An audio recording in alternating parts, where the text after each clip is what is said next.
এই ভিডিওটি তোমার সামনে যাওয়া মাত্রই তুমি ক্লিক করেছো, তার মানে তুমি জীবনে বড় কিছু করতে চাও বা সফল হতে চাও। তুমি যদি জীবনে অনেক বড় কিছু করতে চাও বা সফল হতে চাও, তাহলে এই ভিডিওটি একবার হলে দেখো। এই ভিডিওটি তোমার জন্য। যেখানে আছো সেখানে বসে পড়ো আর মন দিয়ে শুনতে থাকো।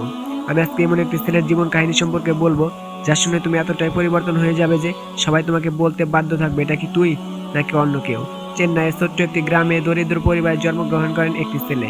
ছেলেটি দুঃখ কষ্টের মাঝেই বড় হয়।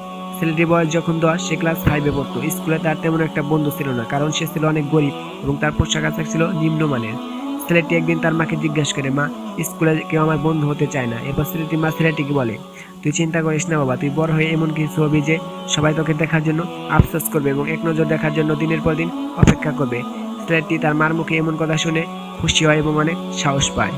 এভাবেই কেটে যায় কিছুদিন। এরপর ছেলেটি যখন ক্লাস 7-এ পড়ে, তাদের পরিবারে এতটাই দরিদ্র এবং বিষমতা দেখা দেয় যে তার লেখাপড়া বন্ধ হয়ে যাওয়ার মতো একটি অবস্থায় চলে আসে। এরপর ছেলেটি বলে, না, এভাবে আর চলবে না, আমাকে কিছু একটা করতে হবে। এরপর ছেলেটি সকাল 6টা থেকে 10টা পর্যন্ত একটি গ্যারেজে কাজ করতো এবং তারপর স্কুলে যেত। স্কুল থেকে 2টার সময় এসে একটি ওয়ার্কশপে কাজ করতো। সে যে টাকা উপার্জন করতো তা দিয়ে তার লেখাপড়ার খরচ কোনো রকম চলে যেত, কিন্তু সে পরিবারকে সাহায্য করতে পারতো না। এভাবে ছেলেটি মেট্রিক পরীক্ষা দিয়ে ভালো রেজাল্ট করে বেরিয়ে আসে। ছেলেটি সবসময় ভালো রেজাল্ট করতো। ছেলেটি পড়াশোনায় ছিল অনেক দুর্দান্ত এবং ভালো পারফরমেন্স করতো সবসময়।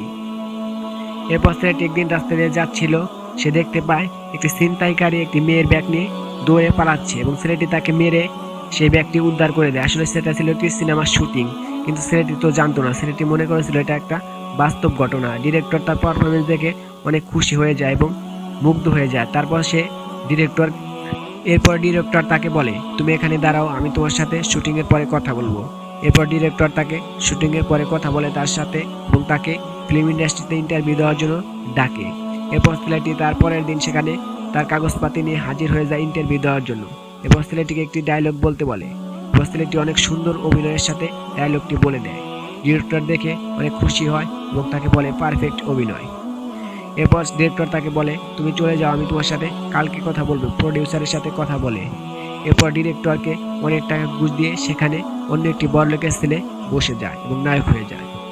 এরপর ছেলেটি তাও হার মানেনি। তারপর ছেলেটির স্বপ্ন হয়ে যায় সে অনেক বড় একটি সুপারস্টার হবে এবং অভিনেতা হবে। তারপর ছেলেটি অনেক ফিল্ম ইন্ডাস্ট্রির সাথে যোগাযোগ করার চেষ্টা করে এবং যোগাযোগ করতে থাকে। এরপর ছেলেটিকে একটি ফিল্ম ইন্ডাস্ট্রিতে অভিনয় করার চান্স দেওয়া হয়। তারপর ছেলেটি অনেক সুন্দর একটি অভিনয় করে মুভি করে। ছেলেটির প্রথম মুভিটি রিলিজ পাওয়ার সাথে সাথে তুমুল ব্যাপক জনপ্রিয়তা অর্জন করে ফেলে এবং ছেলেটি হয়ে যায় বড় একজন সুপারস্টার। আর সেই সুপারস্টার হলো তামিলনাড়ুর একজন অন্যতম সুপারস্টার বিজয় কুমার। যে ছেলেটি এত গরিব ছিল এবং দরিদ্রতা পরিবার থেকে এসেছে, সেই ছেলেটি আজকে কত বড় সুপারস্টার। তার নামে চলে তামিলনাড়ু, পুরা তামিলনাড়ু। যারা ফিল্ম দেখতে ভালোবাসেন বা ফিল্ম দেখেন, তারা সবাই হয়তো চিনে থাকবেন এই সুপারস্টারকে। ইন্ডিয়ার এই সুপারস্টার অনেক জনপ্রিয় একজন সুপারস্টার, যার নামে তামিলনাড়ু চলছে এখন। যার ছবি রিলিজ পাওয়ার সাথে সাথে দর্শকদের ভিড়ে তুমুল জনপ্রিয়তা অর্জন করে ফেলে, সেই নায়ক আজকের বিজয় কুমার। আমি এতক্ষণ বিজয় কুমারেরই গল্প বলতেছিলাম। গল্পটি কেমন লাগলো কমেন্টে বলো এবং চ্যানেলটিতে নতুন হয়ে থাকলে চ্যানেলটিকে সাবস্ক্রাইব করে পাশে থাকা বেল আইকনটি বাজিয়ে দাও এবং তোমার স্বপ্ন কমেন্টে লিখে যাও।